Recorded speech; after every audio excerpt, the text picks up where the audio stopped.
하나님이여, 내가 늙어 백발이 될 때에도 나를 버리지 마시며 내가 주의 힘을 후대에 전하고 주의 능력을 장래의 모든 사람에게 전하기까지 나를 버리지 마소서. 하나님이여, 주의 의가 또한 지극히 높으시니이다. 하나님이여, 주께서 큰 일을 행하셨사오니 누가 주와 같으리이까? 나를 더욱 창대하게 하시고 돌이키사 나를 위로하소서. 찬양과 경배를 받게 합당하신 하나님 아버지, 거룩한 주일 예배로 하나님 앞에 영광을 돌리며 또 하나님의 이름을 찬양하며 경배케 하시니 감사를 드립니다. 예배하는 시간에 임재하셔서 하나님 홀로 영광을 받아 주소서. 오직 하나님만 바라고 의지합니다. 하나님만 사랑합니다. 하나님만 소망하는 귀한 믿음의 백성들입니다. 오늘도 저들의 찬송과 기도와 감사와 예물을 기쁘게 받으시고 하나님께서 예배하신 큰 복을 허락하여 주옵소서. 예배 처음부터 마치는 시간까지 하나님 함께 주관하여 주시고 하나님께만 영광되게 하옵소서. 예수 그리스도의 이름으로 기원하옵나이다. 아멘. 사도신경으로 우리의 신앙을 다 같이 고백하시겠습니다. 나는 전능하신 아버지 하나님, 천지의 창조주를 믿습니다. 나는 그의 유일하신 아들 우리 주 예수 그리스도를 믿습니다. 그는 성령으로 잉태되어 동정녀 마리아에게서 나시고 본디오 빌라도에게 고난을 받아 십자가에 못 박혀 죽으시고 장사된 지 사흘 만에 죽은 자 가운데서 다시 살아나셨으며 하늘에 오르시어 전능하신 아버지 하나님 우편에 앉아 계시다가 거기로부터 살아있는 자와 죽은 자를 심판하러 오십니다. 나는 성령을 믿으며 거룩한 공교회와 성도의 교제와 죄를 용서받는 것과 몸의 부활과 영생을 믿습니다. 아멘. 교동문 제98번입니다. 어버이주의를 맞이하여 어버이주의에 관한 교동문의 말씀을 함께 보시겠습니다. 제가 먼저 이 말씀을 읽겠습니다. 내 부모를 공경하라.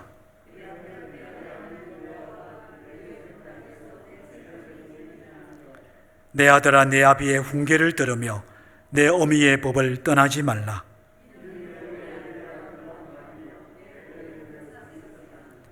너를 낳은 아비에게 청종하고 내 늙은 어미를 경히 여기지 말지니라. 자녀들아, 주 안에서 너희 부모에게 순종하라. 이것이 옳으니라.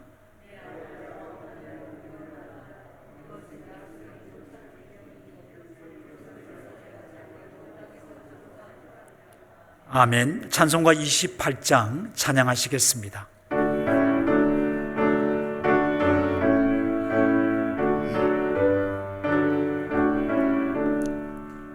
복의 근원 강림하사 찬송하게 하소서. 한량없이 자비하심 측량할 길 없도다.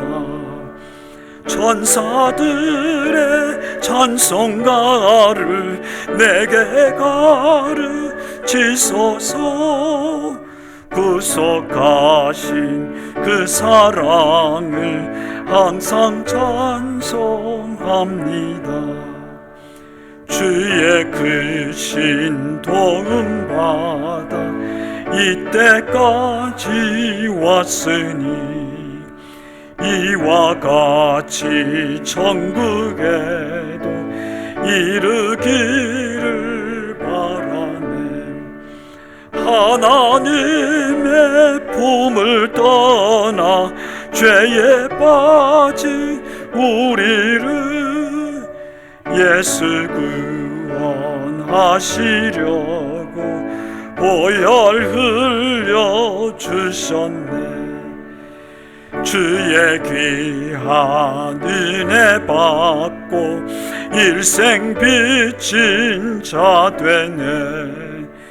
주의 은혜 사슬 되사 나를 주께 굳게 매소서. 우리 마음은 연약하여 범죄하기 쉬우니 하나님이 받으시고 천국인을 지소서. 아멘.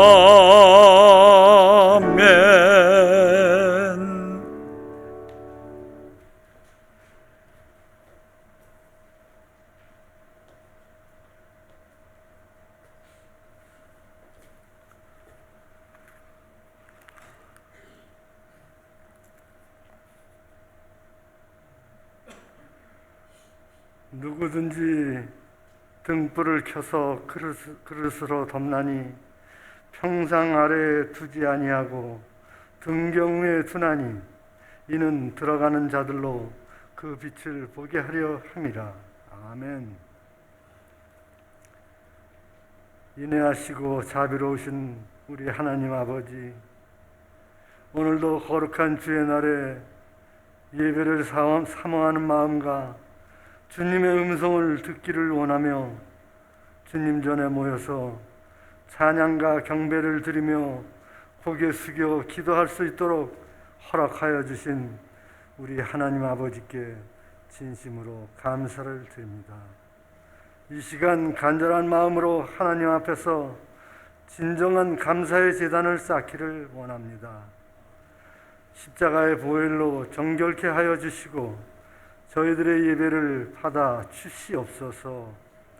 5월 가정의 달, 특히 어버이 주일을 맞이하여 하나님께서 우리에게 주신 말씀대로 부모를 공경하며 자녀들을 말씀으로 잘 양육하여 살아가고 있는지 되돌아보는 시간 되게 하여 주시옵소서. 항상 용서하여 주시는 우리 하나님 아버지, 저희들을 항상 주님이 원하시는 옳은 길을 외면하고 연약한 육신을 따라 주님이 원하시는 대로 살지 못하고 맡겨진 일에도 충성하지 못했던 저희들입니다. 세상 일에 매달려서 주의 일과 세상 일을 구별하지 못하고 어리석은 삶을 살아온 저희들을 이 예배를 통하여 회개하고 뉘우치오니 용서하여 주시고 거듭나게 도와 주시옵소서. 원하옵기는 어머님을 주님 곁으로 떠내보내고 슬픔에 잠겨있는 유족들의 마음을 위로하여 주시옵소서.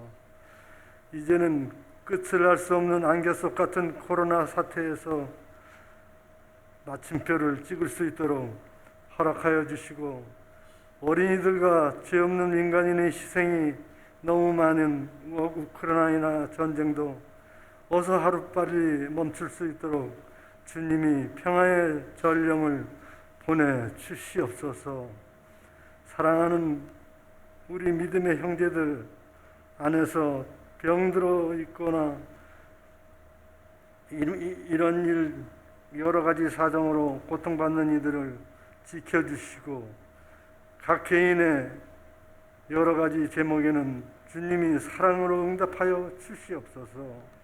우리의 고국 대한민국과 우리가 살고 있고 또 우리의 자녀들이 살고 있는 이 땅 칠레의 평안과 번영을 위하여 저희들은 쉬지 않고 기도하게 하여 주시옵소서. 끊임없는 사랑을 베푸시는 하나님 아버지, 추수할 것은 많은데 일꾼이 부족하시다고 하신 우리 주님, 주님의 부름에 합당한 믿음의 성도가 되기 위하여 저희들이 기도드리는 이 기도가 외식하는 바리새인의 기도가 되지 않게 하여 주시고 뉘우치고 기도하는 세리의 기도가 되게 하여 주시옵소서. 우리 교회 모든 부서가 활기 있게 모두 움직이게 하여 주시고 어린 영혼을 가르치는 교사들의 강건함도 지켜주시고 항상 하나님이 도와주시고 예배 후에 출발하는 또 침선교회 사역에도 성령의 은혜를 부어주셔서 오고 가는 길을 주님이 동행하여 주시고 안전하게 지켜 주시옵소서. 아무쪼록 이 귀한 사역이 현지인들의 영혼을 구원하고 사랑의 나눔을 실천하는 뜻있는 사역이 되게 하여 주시옵소서. 오늘도 귀한 말씀을 전하실 담임 목사님 붙들어 주시고 구원의 방주인 우리 교회와 또 성도들을 인도하시기에 어려움 없게 항상 도와주시고 강건케 하여 주시옵소서. 어린이들과 청년부 사역을 감당하시는 두 분의 부부 목사님들 지혜와 권능을 입혀주시고 우리 교회의 차세대들의 영혼을 양육하기에 어려움 없게 하여 주시옵소서. 예배를 위하여 쉬지 않고 봉사하는 예배위원들과 또 교회 장식 보이지 않는 곳에서 봉사하시는 숨은 봉사자들 모두 한 사람 한 사람을 기억하여 주시고 하나님께서 위로와 크신 은혜로 채워 주시옵소서. 오늘도 성령님이 함께 하시고 우리의 큰 힘이 되시고 위로자가 되시는 우리 예수 그리스도의 이름으로 기도드렸습니다. 아멘.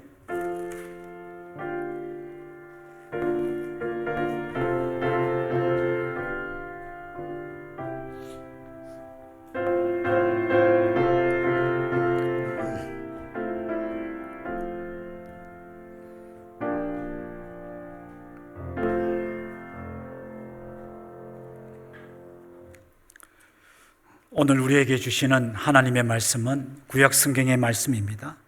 창세기 35장 1절에서 5절까지의 말씀입니다. 제가 이 말씀을 봉독하겠습니다.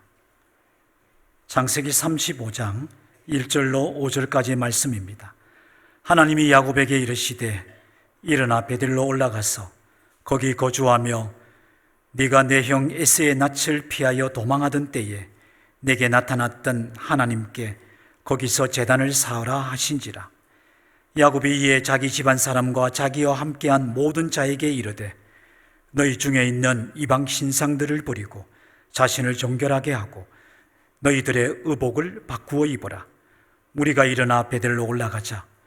내 환난 날에 내게 응답하시며 내가 가는 길에서 나와 함께 하신 하나님께 내가 거기서 제단을 쌓으려 하노라 하매 그들이 자기 손에 있는 모든 이방 신상들과 자기 귀에 있는 귀고리들을 야곱에게 주는지라.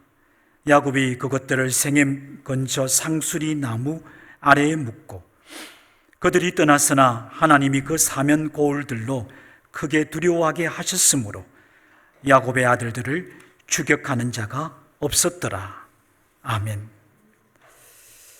어버이 주일을 맞이하여 먼저 우리들의 어버이들에게 존경과 감사하는 마음을 드리고자 합니다. 또 교회에 초창기부터 지금까지 눈물과 또 헌신으로 사랑과 기도로 섬기신 우리 어르신들에게도 감사의 마음을 전하고자 합니다. 하나님께서 우리 어르신들, 우리 부모님들의 마음을 위로해 주시고 하늘의 큰 기쁨과 또 남은 생애에 우리 하나님이 늘 함께 하셔서 강건하게 해주시고 위로해 주시기를 진심으로 소원합니다.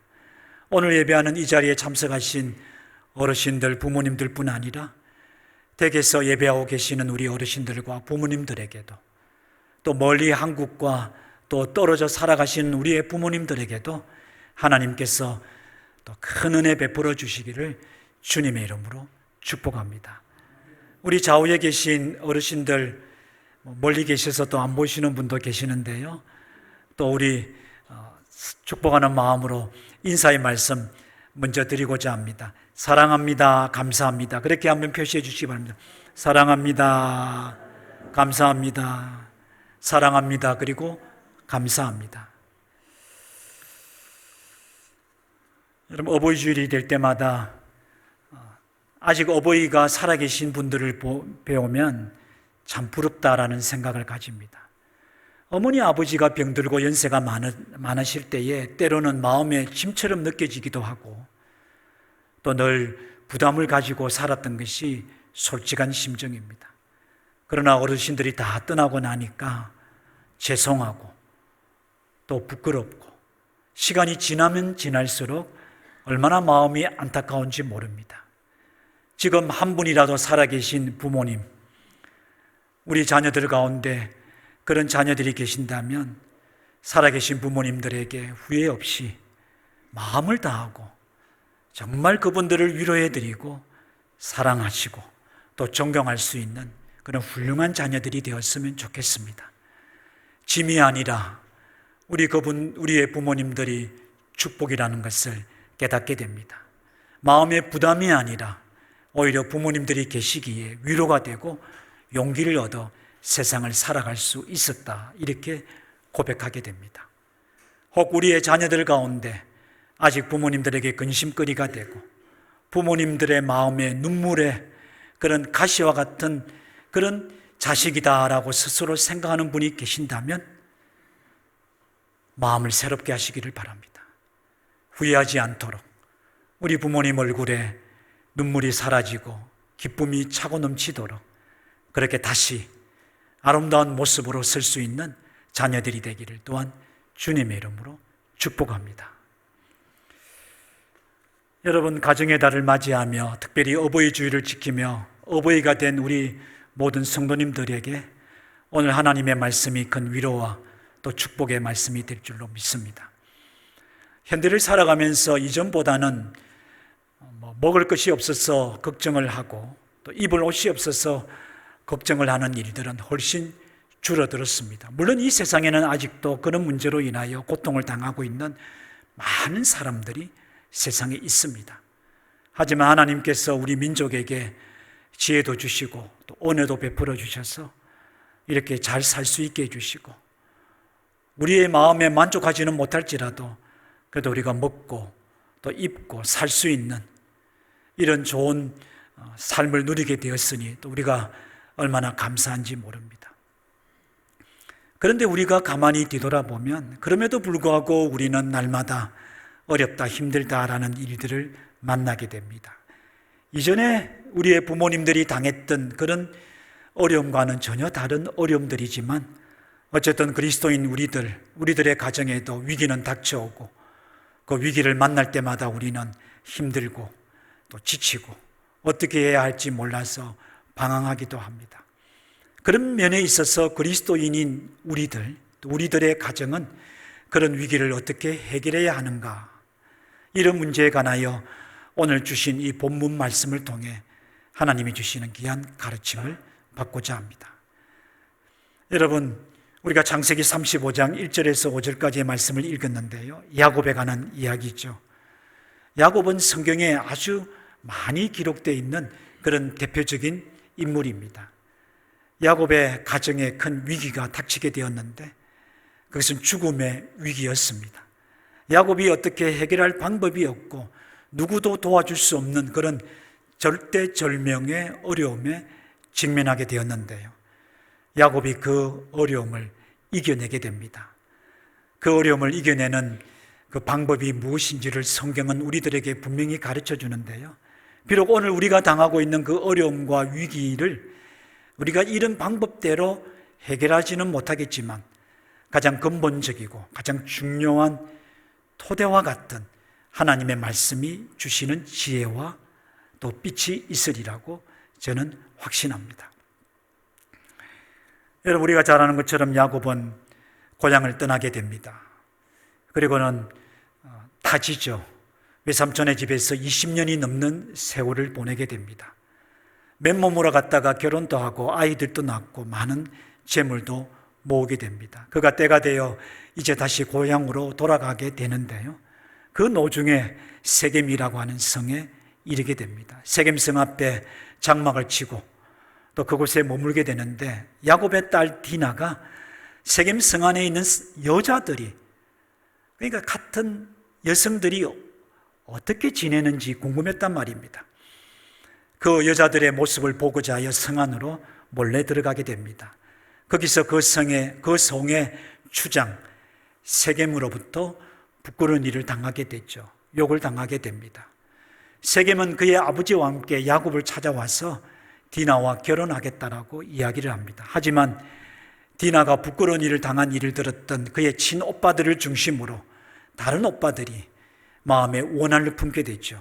그리고는 그 보복을 할 계략을 꾸미게 됩니다. 마치 결혼을 할 조건을 제시하는 것처럼 세겜성에 있는 모든 남자들이 할례를 받게 되면 우리가 결혼도 하고 또 그 민족과 우리 민족이 서로 하나가 되어 무역도 나누면서 살자, 아주 좋은 제안을 하니까 그들은 결혼할 뿐만 아니라 또 자기들이 좋은 것을 얻을 수 있는 이익이 되는 일이니까 그 추장은 세겜생 모든 남자들에게 할례를 받도록 명을 내립니다. 3일쯤 지나게 되면 할례를 받은 남자들이 거의 움직이지 못하게 되는데 그때 야곱의 아들들이 칼을 들고 성 안으로 들어가게 되죠.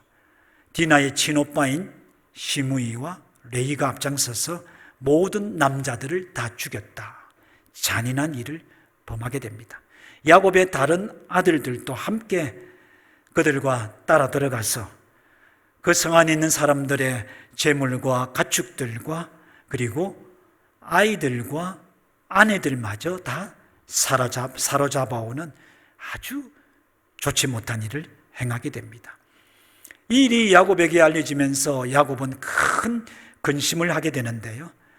바로 그 근심하는 말이 오늘 본문 바로 앞에 기록이 되어 있습니다. 34장 30절에 기록되어 있는 말씀입니다. 야곱이 시므온과 레이에게 이르되 너희가 내게 화를 끼쳐 나로 하여금 이 땅의 주민 곧 가나안 족속과 브리스 족속에게 악취를 내게 하였도다. 나는 수가 적은즉 그들이 모여 나를 치고 나를 죽이리니 그러면 나와 내 집이 멸망하리라. 야곱은 자기뿐 아니라 자기의 가정 전체가 몰살될 위기에 처해 있다라고 두려워하며 아들들을 책망했습니다. 단순히 아버지가 끈수를 잡아서 아들들을 혼내려고 했던 말이 아니라 충분히 가능한 일입니다. 여러분 고대 사회 아닙니까? 고대 사회의 나그네와 같은 야곱의 가족이 떠돌이처럼 자기들이 사는 동네까지 왔는데 세겜성에 있는 사람들을 몰살시켰단 말이에요. 주변의 성 사람들이 듣고 어떤 생각을 가집니까? 야곱과 그의 가족들은 아주 나쁜 사람이라는 생각을 가지게 되죠. 위협적인 존재로 받아들이면 힘을 합쳐 그들을 칠 수밖에 없는 것입니다. 힘 있는 자만이 살아남는 시대입니다.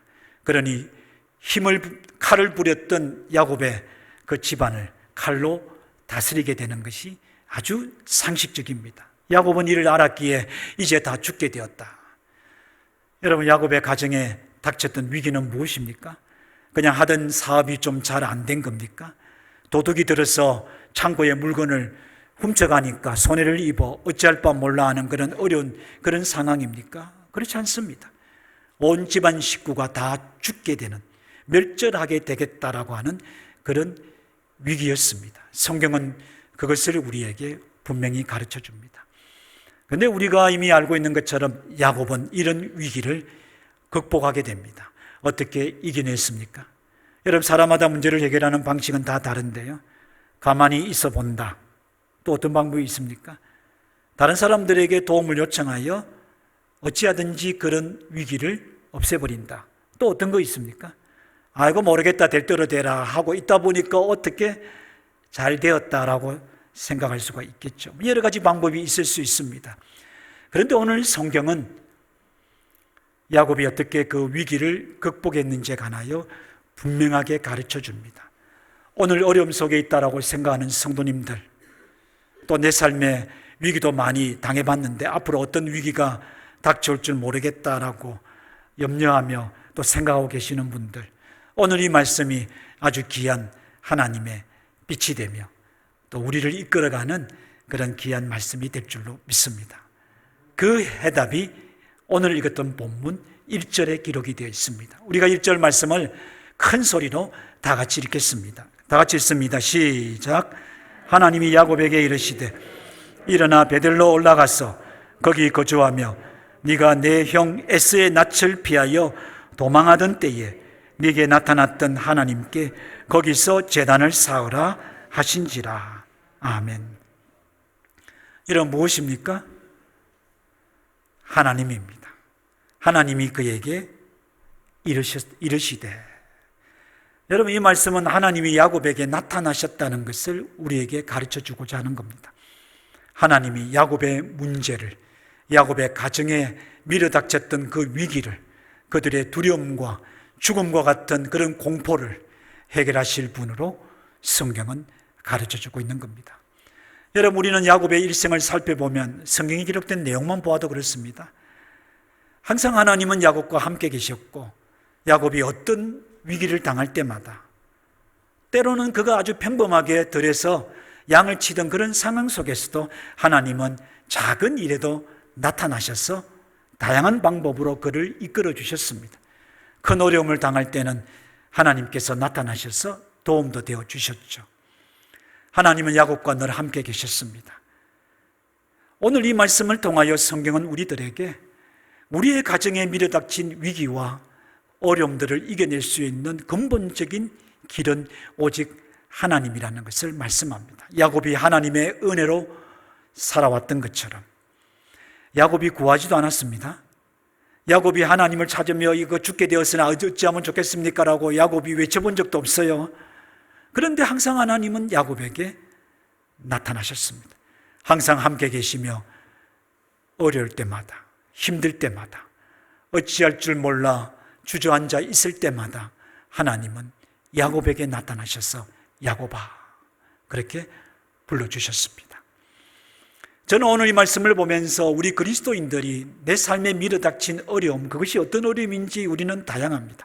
우리 가정이 겪고 있는 어떤 위기들, 그것이 어떤 위기인지 그것도 또한 다양할 것입니다. 그러나 그런 문제들 앞에서 우리는 똑같이 고백할 수 있어야 됩니다. 하나님만이 나를 도우시고 우리의 가정을 도우셔서 이기게 하시고 극복하게 하시고 이 모든 것들을 능히 감당하게 하실 분이십니다. 이 하나님을 믿으며 입으로 고백할 수 있는 성도들이 되시기를 주님의 이름으로 축복합니다. 의사도 만나야 되고 힘 있는 사람도 찾아가야 되고 지혜가 있는 사람들을 만나서 도움도 얻어야겠죠. 내게 도움을 줄 만한 실질적인 사람을 찾아가서 그의 도움을 구하는 것도 필요합니다. 그러나 그 모든 것들의 근본은 하나님입니다. 나는 하나님의 은혜로 살아갑니다. 하나님이 내게 살 길을 보여주십니다. 하나님이 나의 길을 이끌어 가십니다. 하나님이 나와 나의 가정을, 나의 자손을 지키시고 세워주실 분이십니다. 하나님, 나를 인도하여 주시옵소서. 이것이 바로 야곱을 통하여 우리에게 보여주시는 그리스도인의 가정이 당한 위기를 극복하며 이겨내는 가장 중요한 첫 번째 가르침입니다. 하나님께서 나타나셔서 이제 어떻게 그 위기를 극복하며 이겨낼 수 있을지 하나님께서 직접 말씀을 하셨습니다. 뭐라고 말씀하셨는지 기억나십니까? 일어나라, 일어나서. 그리고 뭐라고 하시죠? 베델로 올라가라고 말씀합니다. 베델로 올라가서 거기서 나를 위하여 제단을 쌓으라. 여러분, 앉아있기에 일어나라고 말씀하셨다. 저는 그렇게 생각을 하게 됩니다. 낙심하죠. 두려워하죠. 고통하죠. 어찌할 바 몰라 염려하는 그 자리가 앉아있는 자리인 것입니다. 바로 그런 우리들에게 하나님은 일어나라. 두려워하지 말고 일어나라. 낙심하지 말고 일어나라. 절망에 빠지지 말고 소망을 가지라. 도울 자가 없다고 그렇게 괴로워하지 말고 그 마음을 일으켜라. 그래서 일어나라라고 하는 이 말씀 속에는 얼마나 우리를 향한 하나님의 위로와 격려와 축복의 마음이 담겨 있는지 모릅니다. 보세요. 야곱이 생각해도 그 아들들이 저지른 일들이 얼마나 잔인하고 얼마나 타당하지 못한 일입니까? 얼마나 악한 방법을 쓴 겁니까? 그런데도 하나님은 한마디 꾸중도 하지 아니하시고 비난도 하지 아니하시며 정죄하지도 않으셨습니다. 그저 그런 자리에서 일어나라. 저와 여러분의 마음을 묶고 있는 절망과 좌절과 자책감과 죄책감과 낙심하며 원망하며 불평하며 아무것도 할 수 없는 것처럼 그렇게 한숨만 쉬고 있는 그 자리에서 하나님은 일어나라. 그럼 모든 것들을 떨쳐버리라. 이것이 바로 야곱에게 하셨던 하나님의 음성이며 오늘 우리들을 향하여 하나님께서 하시는 음성입니다. 이 음성을 들을 수 있기를 주님의 이름으로 축복합니다. 그런데 하나님은 베델로 올라가라 라고 말씀을 하시는데, 베델은 어떤 곳입니까? 베델은 야곱에게 아주 중요한 의미가 있는 것이죠. 그의 형 에스의 장자의 축복권을 속여 그가 다 차지하고 난 다음 형의 보복을 두려워하여 멀리 외삼촌의 집으로 도망을 치쳤을 때에, 도망치던 그 노중에 그가 잠들어 있었던 한 곳이 있었는데, 돌베개하며 누워있던 그곳에 하나님이 나타나셨던 곳입니다. 하나님이 나타나셔서 야곱에게 비난하셨나요? 정죄하셨나요? 야곱에게 부중하셨나요? 아닙니다. 하나님은 야곱에게 축복하셨습니다. 여러분, 이런 말씀을 볼 때마다 야곱 같은 인생, 야곱같이 살아가는 우리들의 그런 여정 속에 하나님이 우리를 향하시는 마음이 어떤 마음인지를 다시 한번 생각하게 됩니다. 우리는 기분이 좋고 우리가 잘한다 생각하면 하나님이 나를 사랑하신다라고 생각해서 어깨가 힘이 들어가고 막 그냥 흥이 나잖아요. 그런데 힘들고 어렵고 내가 스스로 부족하게 생각되면 하나님이 그런 나를 좋아하지 않을 거란 생각에 땅을 쳐다보고 한숨을 쉬며 의기소침해지는 그런 인생들이란 말이에요. 그러나 하나님은 그런 우리들을 향하여 변함없이 대하고 계십니다. 하나님이 축복하셨을 때에 야곱이 그곳에서 하나님께 서원을 합니다. 바로 그곳이 베델입니다. 야곱이 하나님께 무엇이라고 서원을 했습니까?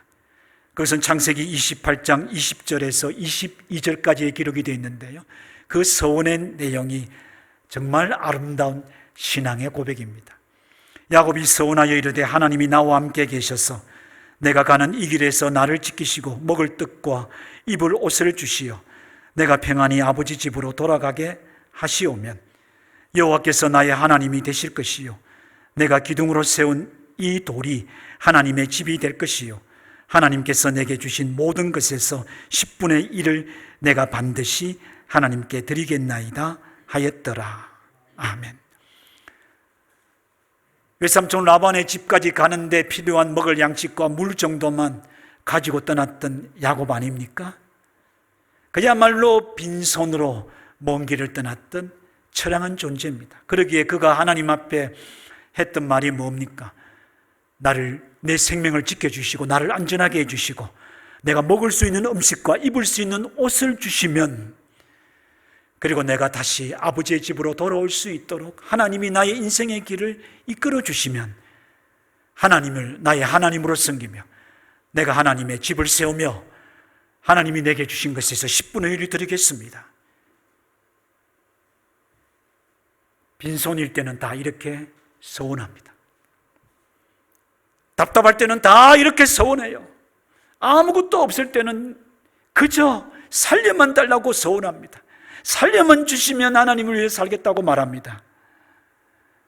야곱이 그런 것을 우리에게 보여줍니다. 하나님은 야곱의 서원을 받으셨습니다. 기억하셨습니다. 기뻐하셨습니다. 그리고 지금까지 그리하신 것처럼 하나님은 베델 이후에도 변함없이 야곱을 축복해 주셨습니다. 그 세월이 20년이 넘는 긴 세월이었던 겁니다. 그런데 세겜에서 위기를 당하여 이제 다 죽게 되었다라고 고통하고 있고 걱정하고 있던 야곱에게 하나님이 나타나셔서 베델을 끄집어낸 거예요. 베델로 올라가라. 무엇을 가르쳐주고 있는 겁니까? 하나님을 기억하라. 지금 다 죽게 되었다고 절망에 빠져있던, 두려움에 빠져있던 야곱에게 하나님을 기억하라. 그리고 한 가지 더 말씀하고 계신 거예요. 네가 내게 약속하며 서원했던 것을 기억하라. 네가 내게 한 말이 있지 않니? 잊어버렸어? 네가 눈물을 흘리며 나를 붙잡고 하나님 앞에 어떻게 하겠다고 외쳤던 것이 한두 가지냐? 너 왜 그것을 잊어버렸니? 그것을 기억하라.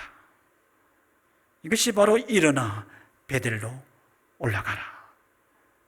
하나님이 야곱을 깨우쳐 주시고자 하셨던 말씀입니다. 저는 이 말씀을 보면서 야곱의 가정에 왜 그런 위기가 닥쳤을까? 물론 아들들이 복수심에 생각을 깊게 하지 못하여 그런 잔인한 행동을 하였으니 그런 일이 생겼죠. 그러나 근본적으로 따져보면 그 문제가 아니었습니다. 그냥 겉으로 드러났던 문제는 그저 드러난 문제에 불과했던 거예요. 더 중요한 근본적인 문제가 있었습니다. 그것은 하나님과의 신앙의 문제였던 거예요. 야곱과 야곱의 가정이 하나님 앞에 신앙의 문제가 있었다는 것을 보여줍니다. 아니, 더 따지게 되면 부모죠. 고대 사회에서는 또 아버지의 역할이 얼마나 중요합니까? 아버지의 신앙의 문제였다. 이렇게 이 말씀을 통하여 깨닫게 됩니다. 여러분, 여기에 대해서 조금만 더 살펴보면 그 이유를 분명하게 깨닫게 됩니다. 여러분, 야곱은 베델에서 하나님께서 오늘하고 외삼촌 집까지 갑니다. 안전하게 도착을 합니다. 요즘도 여러분, 우리가 저녁 시간에는 뭐 아무데나 못 돌아다니잖아요. 적어도 우리 성도님들이 입으시는 옷과 가지고 계신 물건들 정도의 수준이라면 도둑들이 보기에는 아주 좋은 대상이 표적이 되지 않습니까? 고대 사회는 어떻게 했습니까? 뭐 길이 제대로 있습니까? 뭐 불이 제대로 있습니까? 중간중간 경찰이 지키고 있습니까? CCTV가 있어서 우리의 걸음을 뭐 이렇게 지켜주기라도 합니까? 전혀 그렇지 않은 시대 아닙니까? 외삼촌 라반의 집까지 무사히 도착을 하게 됩니다. 하나님의 말씀대로 그런 일이 일어나죠. 그는 그곳에서 열심히 일합니다. 맨손으로 왔던 그에게 아내가 생기고요, 아들, 딸이 생기게 됩니다. 많은 가축까지 하나님이 제물로 주시고 종들도 거느리는 부자가 되게 해주셨습니다. 맨손으로 왔는데 지금은 살만하다. 우리가 그것이 무슨 뜻인지 잘 알잖아요. 그것이 어떤 의미인지 우리는 잘 알고 있습니다. 그러나 그는 곧 외삼촌과 품삯의 문제로 다툼이 생깁니다. 외삼촌의 아들들이죠. 그들과도 좋지 않는 소리를 또 엿듣게 됩니다. 그러자 야곱은 마음이 불안하게 됩니다. 그때 하나님께서 야곱에게 나타나셔서 외삼촌 라반의 집을 떠나라, 고향으로 돌아가라고 말씀합니다. 야곱은 하나님의 말씀대로 이제 외삼촌 라반의 집을 떠나게 됩니다. 그런데 그는 바로 베델로 가지 않았습니다. 그는 분명히 이야기했습니다. 베델에서 하나님께서 나를 지켜주시고 입을 옷과 먹을 양식을 주시면 내가 다시 아버지께로 돌아갈 때 베델에 와서 그곳에 하나님의 집을 짓고 하나님께 11조를 드리며 하나님께 영광을 돌리겠다고 분명히 서운했습니다. 그러나 그는 베델을 택하지 않았습니다. 앞에 기록되어 있는 성경의 내용을 보면 숫곳이라는 곳으로 가는데 성경은 아주 야곱의 태도를 설명해 줍니다. 숫곳에 도착하여 그가 자기를 위하여 집을 짓고 가축들을 위하여 우릿간을 지으며 그곳에 거주하였더라. 아주 눌러앉았다라고 말합니다. 그렇게 있다가 오늘 사건이 생긴 세겜으로 어떤 이유인지는 모르지만 또 옮겨오게 됩니다. 그런데 성경은 세겜성 앞에 그들이 장막을 치고 야곱이 그 장막 친 밭을 주인에게 돈을 주고 샀더라. 사서 또 그 땅에 정착하고자 의도를 가졌음을 보여줍니다. 여러분, 신학자들마다 해석하는 방법은 좀 다른데요. 야곱이 외삼촌 라반의 집을 떠나서 숫곳과 세겜에 머물렀던 기간이 얼마나 될까? 어떤 사람은 1년, 어떤 사람은 심지어 10년까지 생각하시는 신학자들이 있는데 성경에 정확하게 나온 건 없습니다. 하지만 성경이 이런 일들을 하나하나 기록하고 있는 것은 야곱이 하나님께 서원한 베델로 올라가지 않고 자기의 소원을 잊어버렸으며 미루고 또 미루고 나중에 시간 되면 내 마음이 허락되면 기회가 다시 오면 이런 식으로 미루다가 세월을 허송하고 있었음을 오늘 이 말씀은 우리들에게 가르쳐주고 있는 겁니다. 그래서 하나님께서 그런 야곱의 문제를 깨우쳐 주기 위하여 나타나셔서 일어나라. 왜 머무르고 있느냐? 왜 미루고 있느냐? 왜 잊어버리고 있느냐? 내가 네에게 강요했느냐? 네가 하겠다고 스스로 자원하여 한 말이 아니었더냐? 그런데 왜 너는 나를 속이느냐? 베델로 올라가라. 그렇게 하나님께서 말씀하신 겁니다. 여러분, 저는 이런 말씀을 보면서 우리가 어려움과 위기에 빠지게 되면 여러분 어떻게 하시나요? 남 탓하고, 세상 탓하고, 부모는 자식 탓하고, 자식은 부모 탓하고, 서로서로 원망만 하고 탓만 하고 있는 경우가 얼마나 많은지 몰라요. 그런데 되는 집안요, 정말 믿음의 경건한 가정들은 그렇지 않습니다. 저는 오늘 이 말씀을 통해서 하나님께서 우리에게 주시는 귀중한 은혜를 한 가지 깨닫게 됩니다. 늘 그리 해야 되지만 특별히 뜻하지 않는 일을 만나게 되고 내 삶의 어려움과 위기라고 생각하는, 아무리 기도하고 아무리 하나님 앞에 엎드려도 해결되지 않는 것 같이 보이는 그런 무거운 짐과 같은 것이 내 삶을 가로막고 있다고 생각이 들 때 나의 믿음을 살펴야 한다. 남 탓하지 말고요. 아버지는 아버지의 믿음을 살펴야 됩니다. 어머니는 어머니의 믿음을 살펴야 됩니다. 자식은 자식의 믿음을 살펴야 됩니다. 이것이 성경이 우리들에게 주는 가르침입니다. 그렇게 하는 가정만이 어려움을 이겨냅니다. 그렇게 하는 사람만이 어려움을 이겨내게 된다는 것을 이 말씀은 우리에게 가르쳐 주는 겁니다. 고린도후서 13장 5절 상반절의 말씀입니다. 너희는 믿음 안에 있는가? 너희 자신을 시험하고 너희 자신을 확증하라. 남 탓만 하는 사람은요, 그 사람만 없어지면 내가 잘할 거야. 전혀 안 그렇습니다. 자기의 삶을 가로막고 있다고 생각하는 그런 식의 사람은 죽을 때까지 나타납니다. 뭐 빼고 나니까 뭐 생겼다는 말 여러분 아시죠? 세상에는 차고 넘쳐 있습니다. 그 한 가지만 없어진다고 해결되는 게 아니고요, 그게 해결되면 또 다른 문제가 우리를 또 힘들게 하는 거예요. 우리는 끊임없이 그런 문제들을 이겨내야 되는데 결국 오늘 이 말씀은 해답을 가르쳐 줍니다. 너희가 믿음에 있는가? 먼저 너희 자신을 살펴라. 그리고 나서 너희가 믿음에 바로 있는지를 확정해야 된다. 사랑하는 성도 여러분, 어버이 주간을 맞이해서 우리 어버이들에게 하나님의 위로와 평강과 축복이 넘쳐나기를 진심으로 소원합니다. 하지만 우리 어버이들이 살아오신 그 삶이 육체적으로 먹고 입고 살아갈 수 있는 그런 것들의 생존을 위하여 무거운 짐을 지고 살아오신 그런 어려운 세상이었다면, 이제 우리 어버이들이 사랑하는 자녀들이 살아가야 될 세상은 그거와는 전혀 다른 어려운 세상을 저들은 살아가게 될 겁니다. 저들이 도덕적으로, 영적으로 얼마나 힘들고 어려운 세상을 살아가는지 모릅니다. 그렇다면 우리 어버이들 지금까지 자식을 위하여 그렇게 헌신하셨던 것처럼 이제 자식들을 위하여 기도하셔야 됩니다. 하나님, 내가 하나님 앞에 바로 서게 하소서. 나를 통하여 우리의 자식들 바로 서게 하소서. 하나님, 우리의 가정을 하나님 앞에 바로 세워주소서. 우리의 가정을 통하여 우리의 자손들이 바로 설 수 있게 해주십시오. 그렇게 겸손하게 우리의 믿음을 살피면 하나님께서 오늘 이 야곱을 통하여 보여주신 놀라운 은혜를 우리들의 가정에도 베풀어 주실 줄로 믿습니다.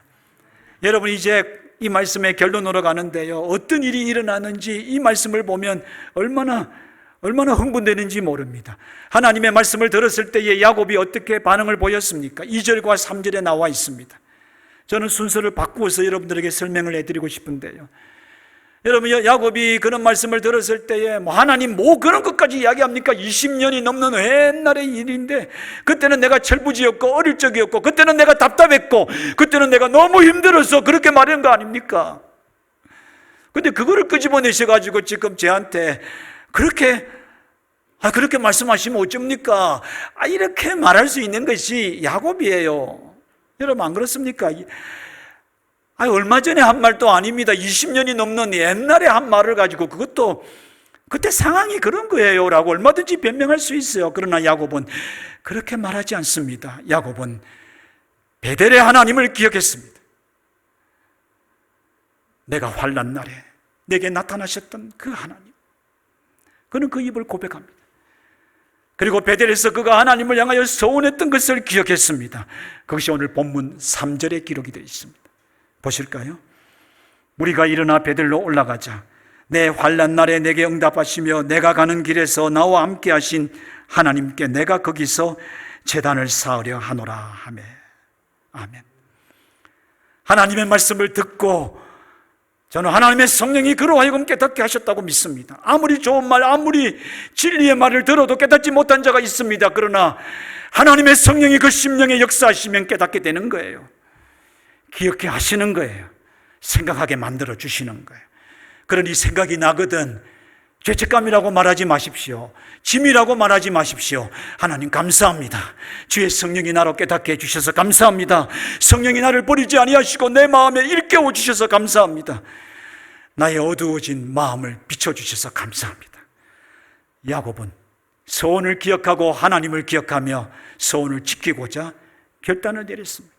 내 하나님 말씀대로 나는 베델로 올라가겠습니다. 두 번째 반응이 나와 있는데 2절에 나와 있습니다. 온 식구들과 그리고 그와 함께 있던 모든 일꾼들이겠죠. 그들에게 정결할 것을 명했습니다. 여러분 2절 말씀 보십니다. 야곱이 이에 자기 집사람과 집안 사람과 자기와 함께한 모든 자에게 이르되 너희 중에 있는 이방 신상들을 버리고 자신을 정결하게 하고 너희들의 의복을 바꾸어 입으라.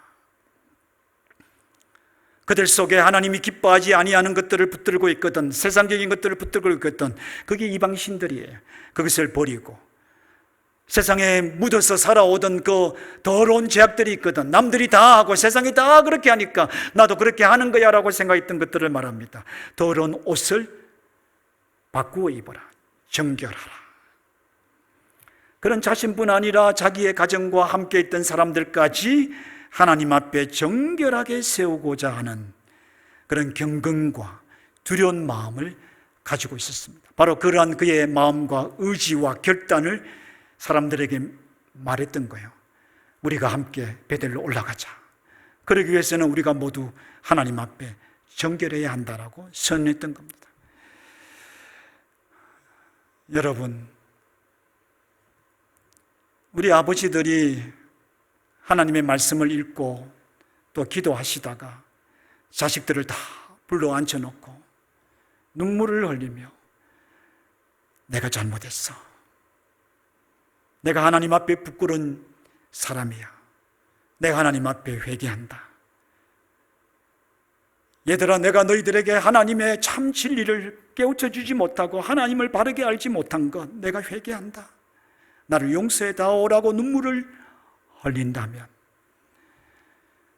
그가 축복받았던 야곱이 될 것입니다. 그가 위대한 믿음의 사람으로 하나님 위에서 존귀하게 높임을 받으실 겁니다. 이런 말 하면 꼭 불효자식들은 우리 아버지가 그래 하는가 안 하는가 보자 이렇게 생각합니다. 불효자식들이 그래요. 이 말씀은 아내들에게도 주신 말씀이요, 아들들에게도 주신 말씀이며 딸들에게도 주신 말씀입니다. 아버지, 내가 잘못했어요. 아버지와 어머니가 그렇게 날 위하여 눈물을 흘리고 기도하는데 내가 이렇게 완고하고 잘못된 길을 고집하고 있으니 내가 이제 회개합니다. 나를 책망하세요. 내가 잘못했습니다. 자식들에게 주는 말씀이기도 해요. 누구가 들으라고 하는 말은 결코 아닙니다. 아버지에게만 주는 말씀도 아니고 이 자리에 예배하는 성도들과 집에서 예배하는 우리 모두에게 주시는 하나님의 말씀입니다. 야곱이 그렇게 말했을 때의 4절의 말씀을 보면 그 말을 들었던 가족들과 함께 있던 모든 사람들의 반응이 나오는데요, 야곱의 말대로 그대로 따라합니다. 그대로 따라합니다. 아니, 아까우니까 숨겨두고 아까우니까 버리기는 왜 버려, 팔아가지고 돈으로 들고 하면 뭐 되지, 왜 그런 거 아니에요. 아니. 거기는 경제적인 계산법이 있는 게 아니에요. 세상적인 방법을 따르는 것이 아니에요. 그냥 하나님의 말씀대로 하는 거예요. 다 버렸던 거예요. 이것이 믿음의 결단입니다. 그리고 이 말씀은 우리들에게 분명한 것을 가르쳐 줍니다. 경건하게 살고자 하는 부모가 자녀를 경건하게 품게 된다는 거예요. 그리고 경건한 가정을 세우게 됩니다. 바로 이것이 오늘 야곱과 그의 가정을 통하여 우리에게 보여주시는 하나님의 가르침입니다. 사랑하는 성도 여러분, 우리를 통하여 하나님은 우리의 품에 경건한 자녀를 세우기를 기뻐하십니다. 그리고 우리를 통하여 우리의 가정이 하나님 앞에 경건한 가정이 되기를 하나님은 기뻐하십니다. 여러분, 에스라 10장 1절의 말씀을 보시면 이제 이를 보다 더 깊이 이해하게 됩니다.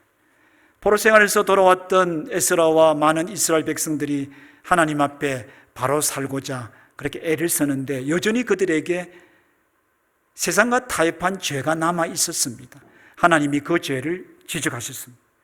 너 왜 그 죄를 못 버리냐고 하나님이 말씀할 때 에스라와 이스라엘 백성들이 어떻게 반응했는지를 보여줍니다. 제가 이 말씀을 읽겠습니다. 에스라가 하나님의 성전 앞에 엎드려 울며 기도하여 죄를 자복할 때에 많은 백성이 거기에 통곡하며 이스라엘 중에서 백성의 남녀와 어린아이의 큰 무리가 그 앞에 모인지라. 아멘. 에스라가 엎드렸습니다. 눈물을 흘리며 통곡하며 죄를 자복했습니다. 많은 백성들이 함께 나와 함께 울며 자복했습니다.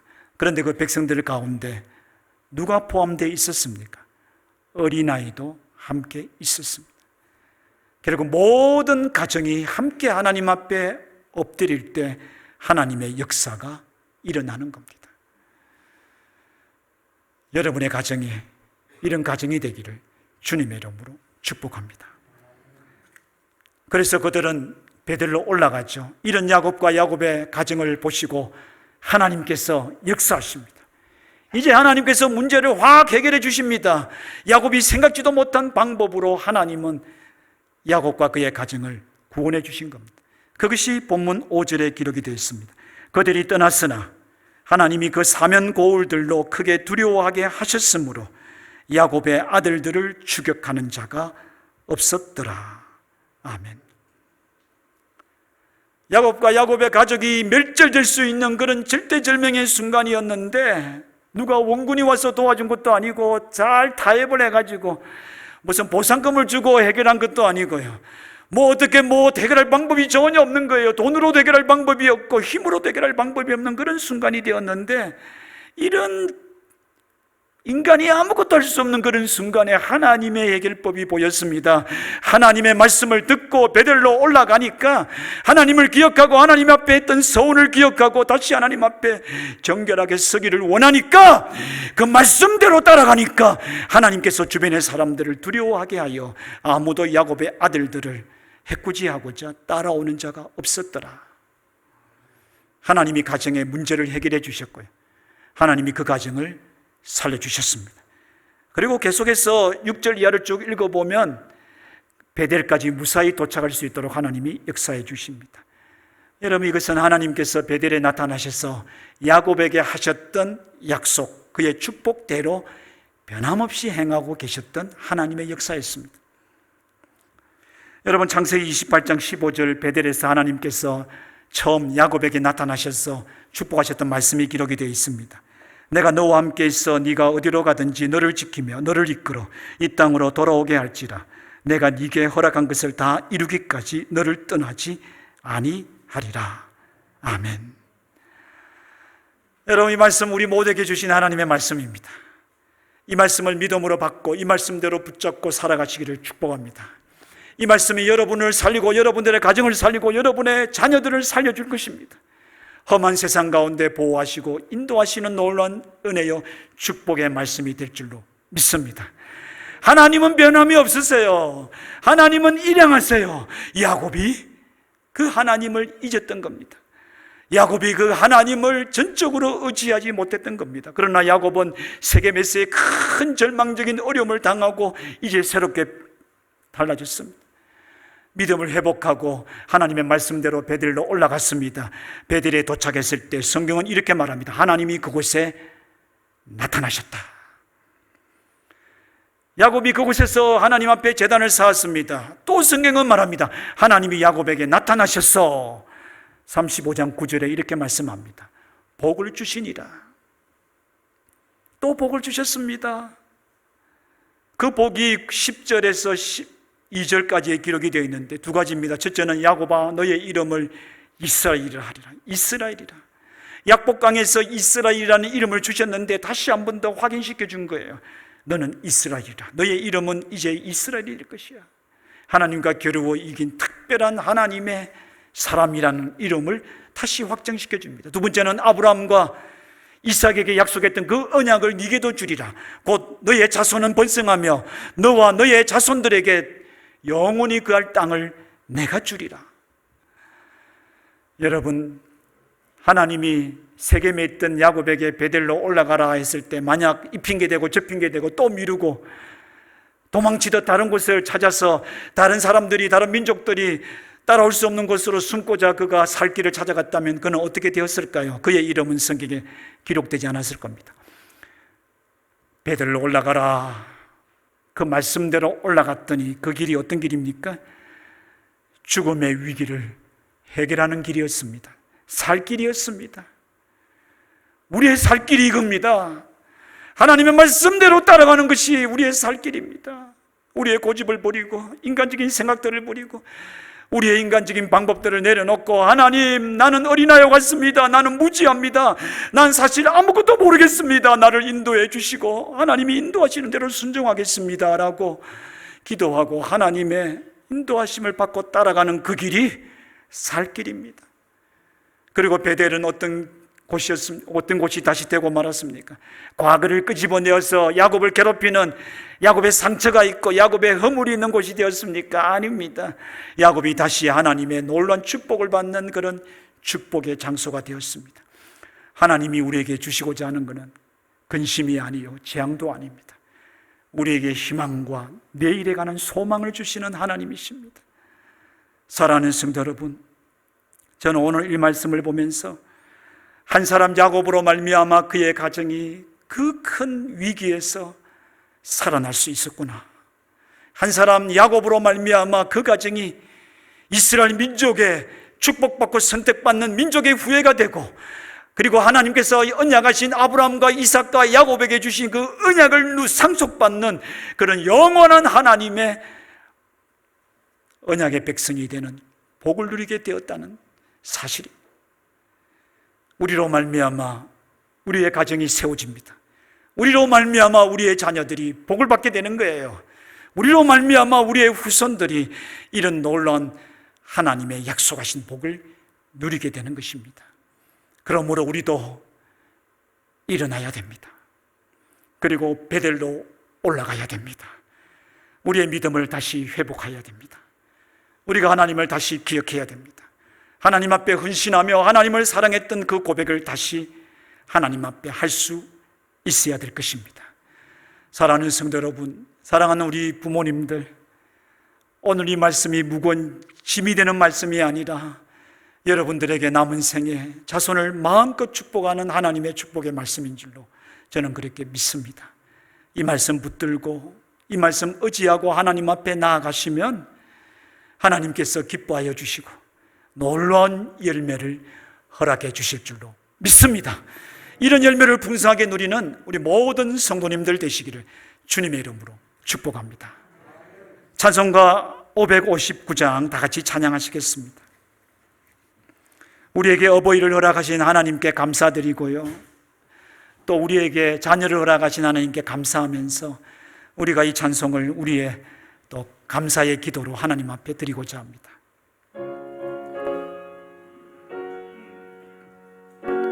자녀들은 우리의 부모님들을 생각하시면서 이 찬양을 드립니다.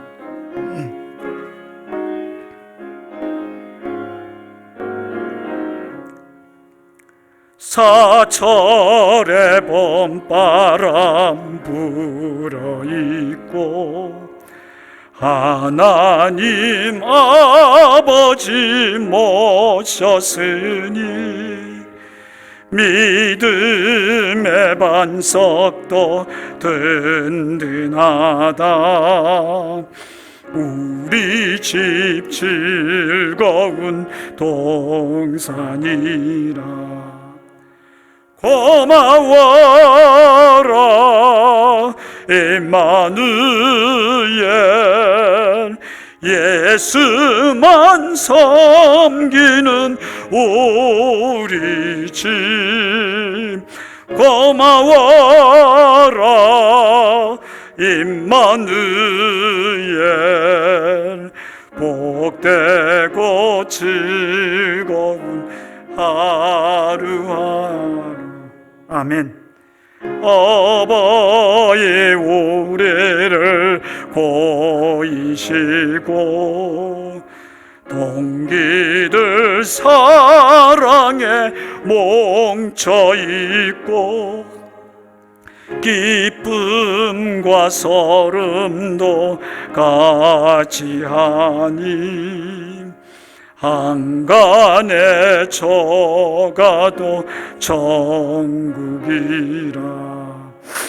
고마워라 임마누엘, 예수만 섬기는 우리 집. 고마워라 임마누엘, 복되고 즐거운 하루하루. 아침과 저녁에 수고하여 다 같이 일하는 온 식구가 한 상에 둘러서 먹고 마셔. 여기가 우리의 낙원이라. 고마워라 임마누엘, 예수만 섬기는 우리 집. 고마워라 임마누엘, 복되고 즐거운 하루하루. 아멘. 봉헌기도 드리시겠습니다. 하나님 아버지, 주의 거룩한 백성들이 하나님의 구원하신 은혜와 베푸신 사랑에 감사하며 귀한 예물로 영광을 돌립니다. 소득의 11조를 드리며 감사의 예물을 드리며 성경금을 드리며 구제연금을 드립니다. 주일헌금을 드리며 하나님께서 맡겨주신 직분을 충성하여 향기나는 예물로 하나님 앞에 드립니다. 하나님 이를 기뻐 받으시고 하나님이 홀로 영광을 받으시며 주의 나라와 복음을 위하여 거룩하게 사용하여 주옵소서. 믿음대로 축복하소서. 감사하는 동 넘쳐나게 하시며 또 세계와 민족을 품는 축복의 통로로 살아가게 하옵소서. 착하고 충성된 종으로 존귀한 이름을 가지는 귀한 종들 되게 하옵소서. 감사드리오며 예수님의 이름으로 기도하옵나이다. 아멘.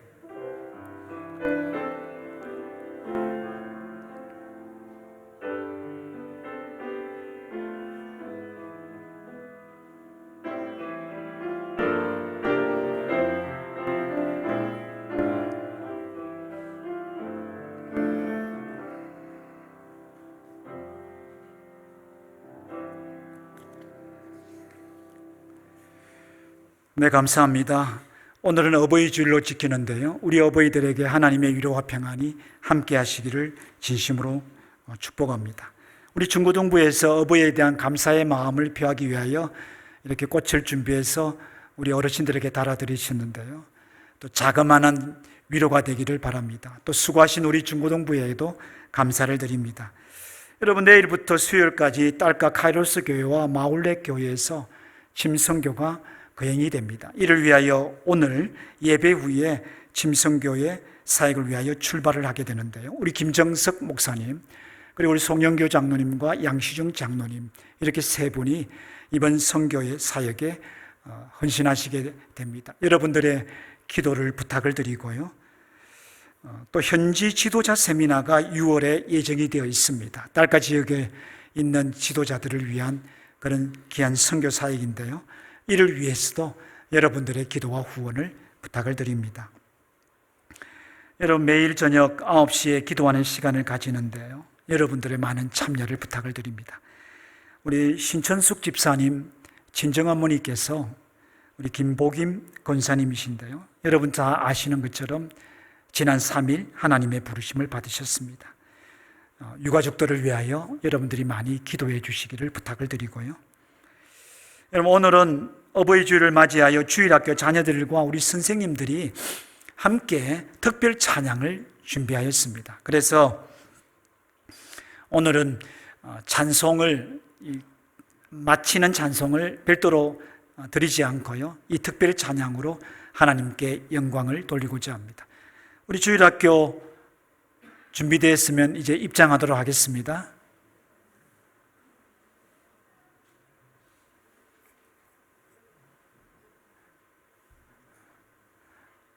여러분, 우리가 박수를 안 치니까 안 들어오는 모양입니다. 박수로 환영하겠습니다.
예, 우리 주일학교에서 우리 부모님들, 우리 어르신들에게 감사의 특별 찬양을 드리는데요.